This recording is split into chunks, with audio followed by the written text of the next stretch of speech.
Now, brushes in Photoshop has become super popular by artists today, and especially with concept art and just illustration and all over the board, Photoshop is popping up as being one of the programs for painting and illustration. And brushes has become super powerful in CS5 with the addition of brush presets and the mixer brush. But first, let's take a look at some of the interface locations and some of the workflows for how to go about doing some painting. So your brushes are located in your tools panel or your toolbox. You have your little brush. There's your brush tool, your pencil tool, color replacement tool, and mixer brush tool. And then also what's associated with that is the healing brushes and then the clone tools. Now these are all different ways to paint in Photoshop, and we're going to go over these in a second. But right when you select the brushes, you see that you have options in your options bar, and then also under window you have brush presets. Now when you select that from the window, it brings open your panels. But now in CS5, when you have all your panels organized, and I set up a workspace for painting for me, which I have them all conveniently located in one grouped panel. So I have a brush presets, tool presets, and clone source. And you could also go into brush tool, right click, and choose brushes there. Now the different brush locations all point to the same thing and all point to the same functionality. So in our options bar, we can select brushes and brush presets. We can even go to our brush menu or a brush panel, and then we have layer transparency modes, which are also painting transparency modes, opacity, and tablet pressure, flow, airbrush, and a tablet pressure override. But all these different controls can be controlled from within the brush and the brush presets. Now we're going to quickly go over the different brush types. So in our toolbox, or our tools panel, we have the brush tool, pencil tool, color replacement tool, and mixer brush tool. Let's look at the brush tool. Obviously, this allows you to paint. So what you want to do is you can select the color. You can hold down Control and Alt, or Control and Option, and click and drag the size of your brush. You can choose a swatch, or if you hold down Control, Alt, and Command, you can pop up your palette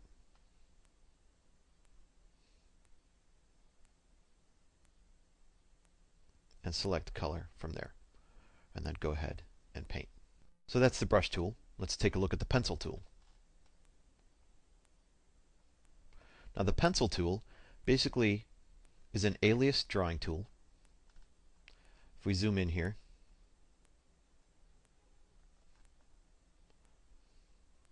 you can see that our stroke is not anti-aliased, it's not smooth, and it's just a hard edge drawing tool. Now what you could do with this is you have auto erase. And what auto erase will do is actually paint white over the area that you've already colored in and kind of remove it.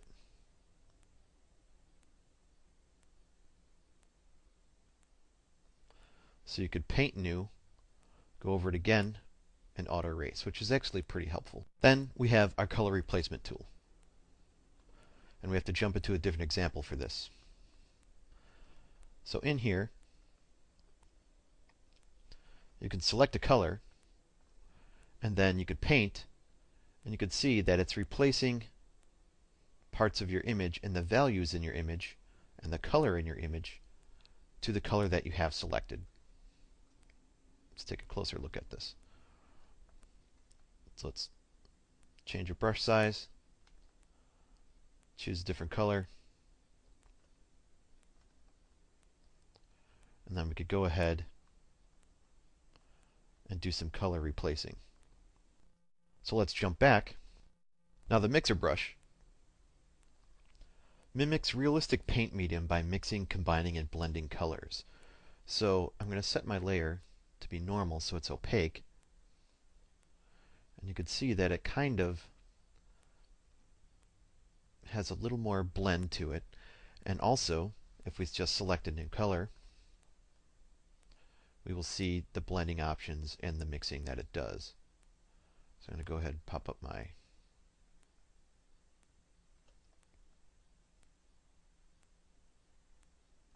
you can see that when it paints on top of it, it's actually mixing and blending the colors. Let me grab something a little more drastic here.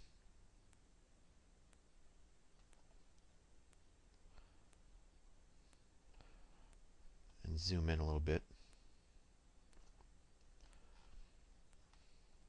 You can see that it's behaving just like regular paint. And as the colors get closer together, they start blending together more.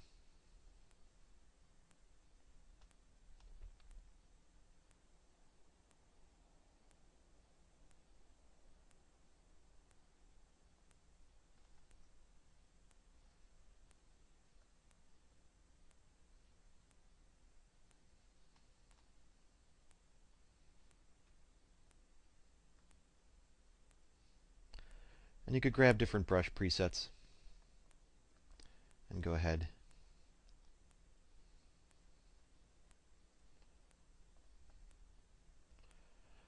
and use them to sort of, and that's essentially what the mixer brush does. There's also some controls, which you have load the brush after each stroke, clean the brush after each stroke, kind of just like a real brush. So if we turn this off,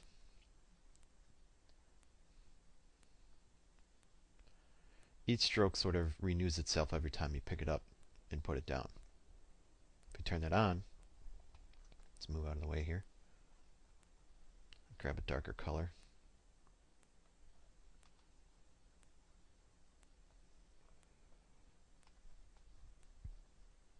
You can kind of see what that does.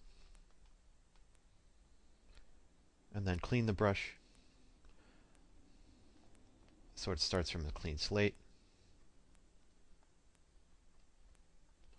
And just to give you an idea of how to mix and match those things. And there's some also controls of wetness and load, mix, flow. And we'll get into some of that stuff a little bit later. But that's essentially what the mixer brush does. Next is the art history brushes. So we have the history brush tool and the art history brush tool. So if we look at the history brush tool and we try to paint, we get a pop-up that says, can't use the history brush because a history state has not been designated as the source for painting. So to set a state, you need to go into your history panel and you need to set a state. And you do that by clicking on the left side, the icon where it adds the little history brush. So if we click that and we grab a brush and start painting, it's not going to do a whole lot here. But if we switch to our art history brush tool, and that allows you to kind of affect and stylize your painting with like some strokes and some different styles here at the top. And we could grab a different brush, and you could see that this is affecting our brush strokes only and the colors that are on top of it.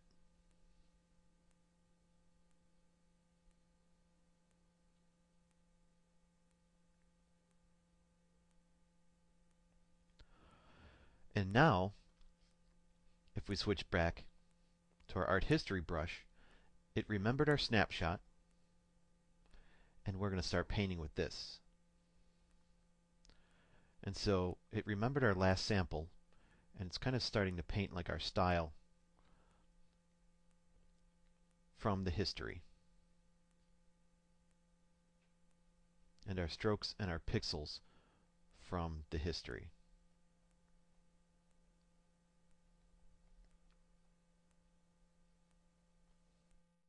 And those are our history brushes. Now let's look at the healing brushes.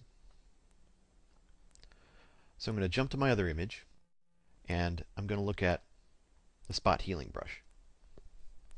Now this brush is used for sort of spot removal, and so you can see that I have some lens issues here. And if I zoom out a little bit, you can see that I got these random little spots. So you can go ahead and grab the spot healing brush, adjust your size, and all you need to do is click and drag. And it's going to use its smart engine and its smart functionality to figure out what's around it and how to fill that in and remove that spot. Now you also have some things like proximity match and create texture and content aware, but for the most part I leave it on content aware and does a pretty good job. And then you have sample all layers, which if you have a layered document, it will actually look at all the layers combined and solve it from there. So I'm just going to go through and go clean these up really quick. And you can see that it does a pretty good job. And it's pretty fast to go in and touch these up. Rather than with the clone tool, you kind of have to think about where you're sampling things from. And this is a little more no-brainer. And some things along the edging it can't really solve from what I found. But that brings us to the healing brush tool. And the healing brush tool allows you to select a sample and then it's going to try to solve it from your sample. Now let's also take a look at the clone stamp.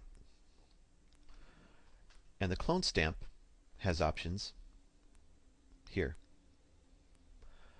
And as you know, the clone, you can select a brush and you can see there's kind of like this brush preview of when it's over it and you sample it. It kind of shows you a preview of where that sample is going to be. Now you can sort of set presets for your samples, and you could do that by clicking on the one sample and holding Alt down and selecting a source, and then you could place that. Now if you want another one, click on that sample like the clock, and you have this one. So you could go ahead and jump back and you have your original one, or you could go to your next one and sample from there, and so on and so forth. And then there's some controls here for you to mess around with, like your offset, and you can kind of get pretty precise with your samples and your clone source. But we're going to jump out of this and go back into our dude image. Now we're going to go over our painting panels.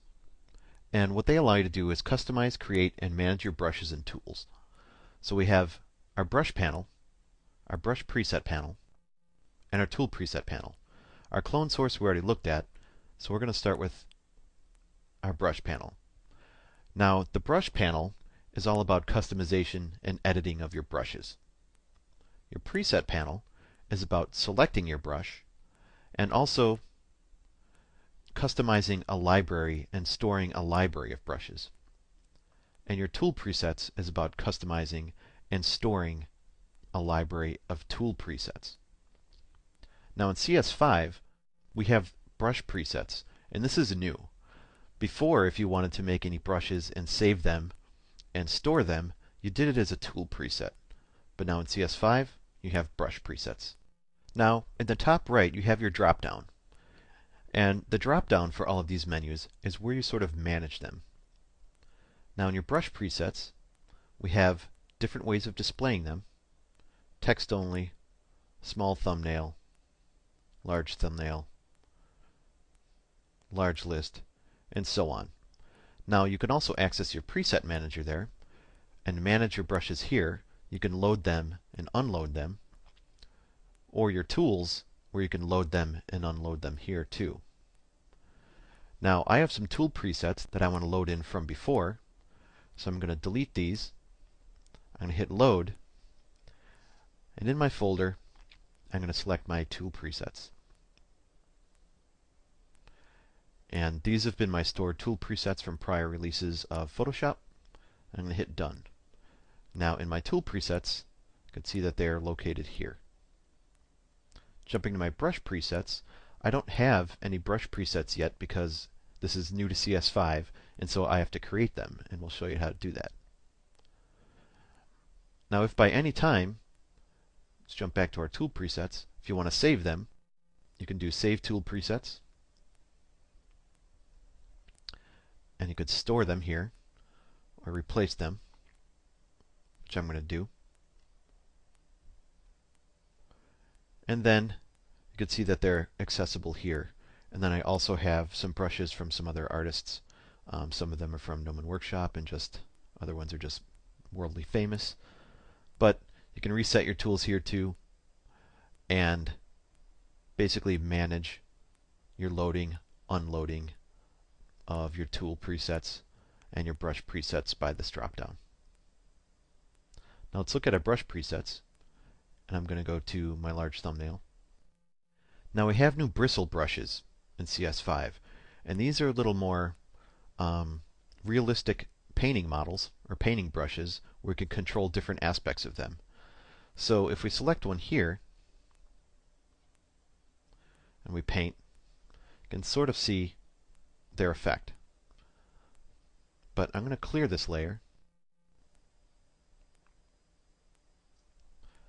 and just paint.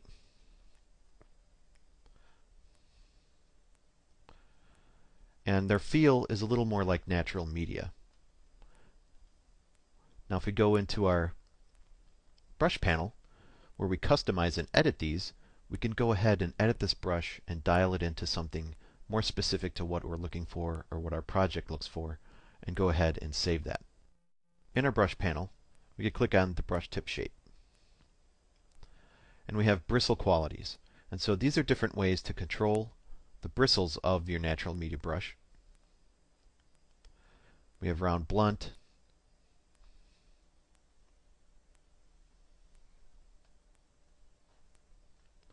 you can control the length, thickness, softness, your angle.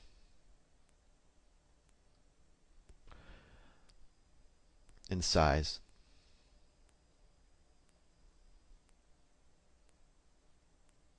And go from there.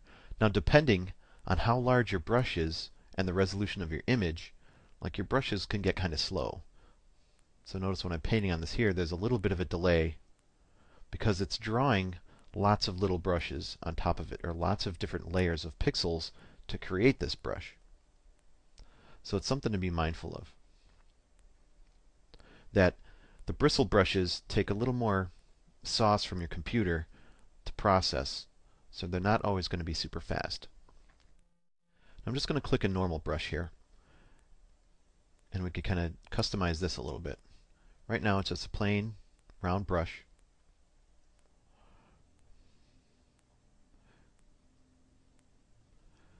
And our spacing is kind of wide. That's why we're getting sort of this, it's not a clean line. So we're going to reduce that spacing. Change the size of my brush. And you can see that it's a lot cleaner now. If we change our spacing the other direction, what you see on the bottom here is that you have basically one round brush, but it's controlled by adding the amount of these round brushes on top of each other and controlling the spacing until they become a smooth line.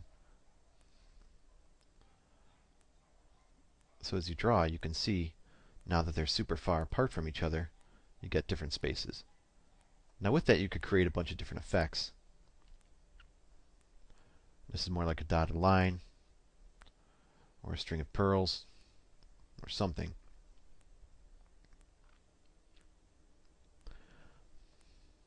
So let's stick with that. And your scattering basically controls the randomness of how these are scattered. So obviously, when you look at the menu here, if you start dragging this, you could pull them apart and create more variation there. I'm not going to get too crazy with this because this is just an overview of this panel. And the count is how many of these things are being drawn.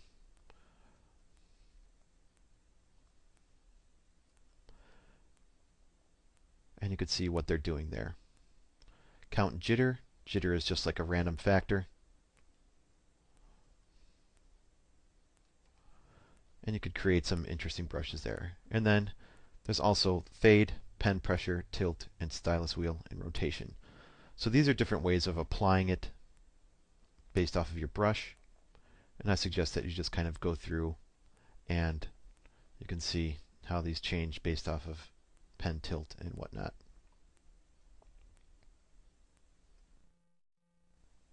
Moving on, you have your texture. And you can use different textures from your pattern to apply to your brush. You can add it to each tip. You can invert it. There's your depth. And how you apply it to each one of the tips. So there, you could create some neat effects too. Another thing to be mindful of is that's texture, so you're drawing another thing on top of this brush. So all these controls can add up really fast depending on what you're doing, and could make your brush really slow and behave slow and be not responsive. Dual brush is you could combine two brushes on top of each other. So here we have our circular brush with like an airbrush or a chalk.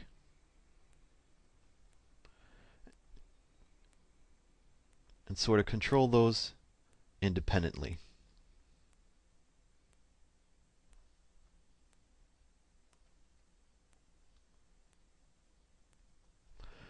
So you can see by all these controls the power that you really have to create and customize brushes. Color dynamics. Now, if we have a color selected,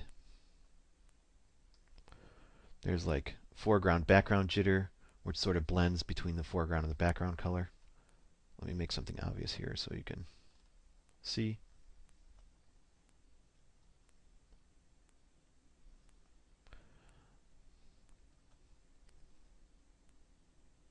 And again, there's your controls, your hue jitter,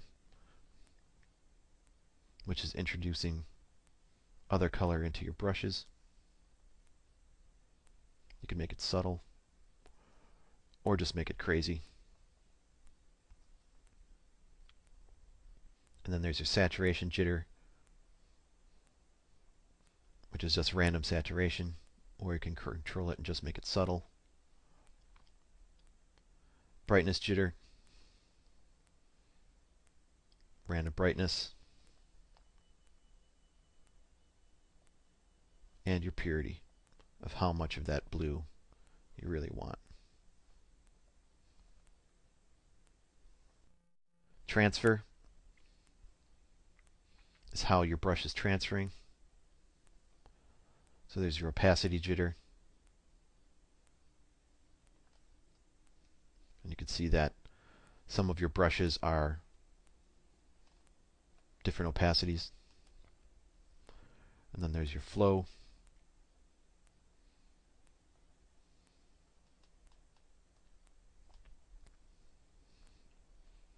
And of course, noise. We'll add noise. Wet edges allows you to sort of mimic wet media.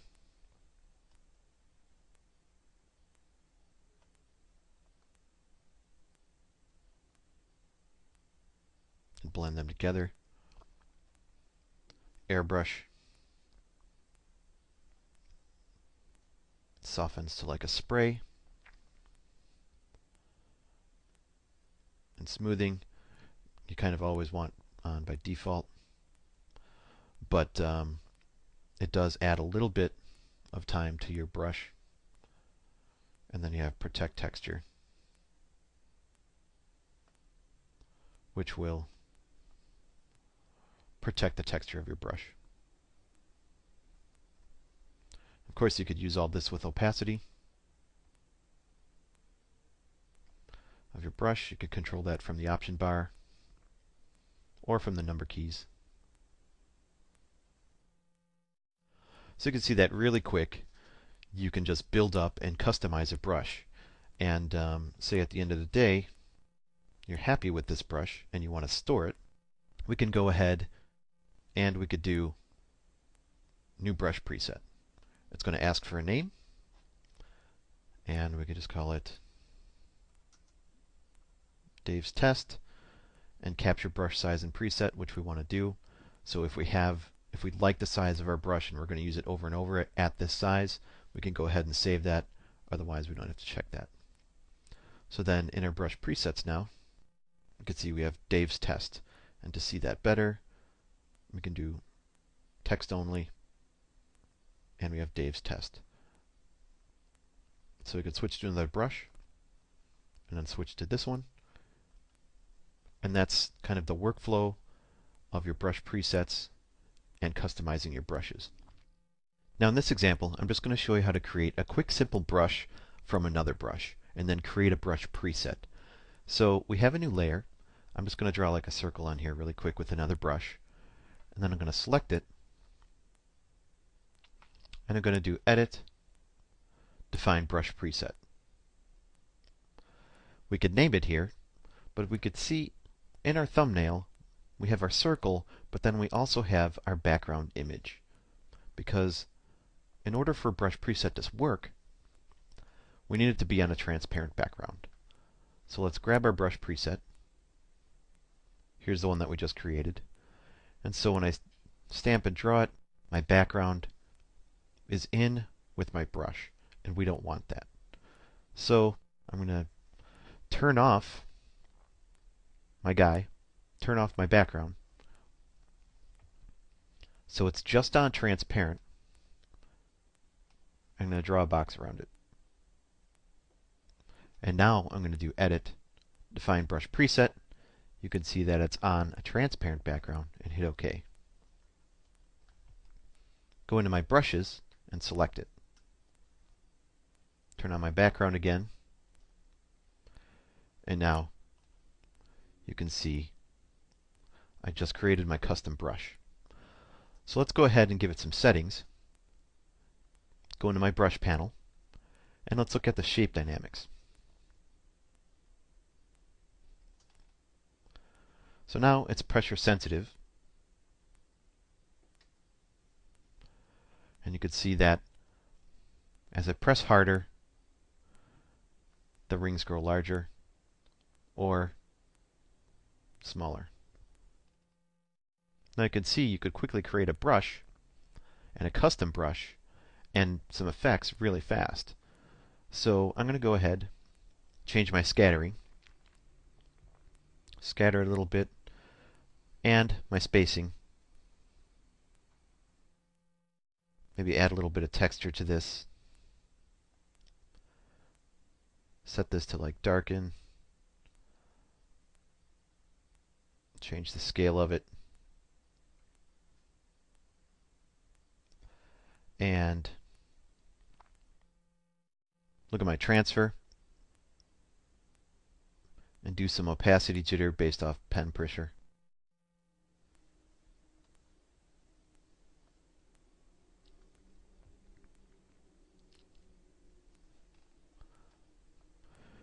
And you can see that we quickly created a brush and a brush preset. And we saved it. If we want to name it, we could just double click it in here and rename it. If we don't like it, on the bottom, we can go ahead and delete it, create a new one, or open the preset manager. There's my old one. I'm going to delete it. And that's how you create a simple custom brush. Now, you're not limited to just creating a custom brush from another brush or just by painting. You can also do selections of photographs or pull details from photographs of, buildings or trees or whatever, and you could apply those as brush presets too. So you can build up a library of all sorts of different details that'll help you, paint specific things and for specific projects. And it's really powerful and really helpful. And a lot of concept artists definitely create a lot of custom brushes to help their workflows. And this is just a small example. And in some more advanced tutorials, we have some more customized brush creation.